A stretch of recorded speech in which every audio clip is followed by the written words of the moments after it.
Padating na rin po. So, yun, antay-antay po tayo. Okay, good morning po sa lahat.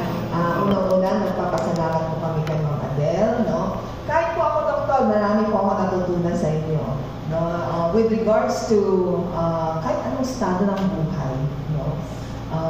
Minsan may pare-pareho tayong nararanasan. Ako din po, may dalawa po akong anak na nagkakaroon ng problem with regards to yung kanilang, shall we say, depression or anxiety, social anxiety. So, nagpupunsulta din po kami sa psychologists at saka psychiatrists. No? So, ang isang ano po dito is, dapat hindi nawawala ang suporta natin sa isa't isa. Stressor, asawa ko, stressor ko. Nakaka-relate po bang iba? Disiplinaryan po kasi ang asawa ko. No? So, isang bagay na maganda at meron din pong negatibong effect. But then, as I'm saying, no, suporta sa bawat isa, to love unconditionally ang bawat miyembro ng ating pamilya. So, ganun po yung aking natutunan, no?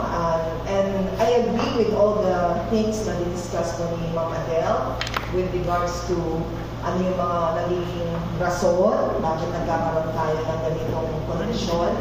And of course, with regards to sa inyo po, na mayroong mga kapansanan, no? Sabi niya po ni Kuya, hindi po ito hadlang, no?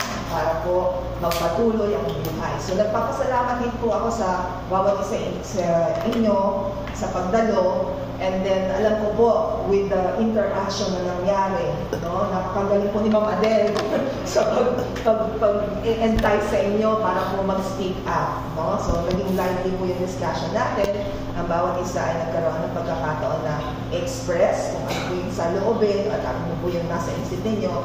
Thank you for being very active participants, no? So, magpatuloy po tayo. Sa mga darating na araw, asahan niyo po, iimbitahin pa rin po kayo. So, maraming salamat po.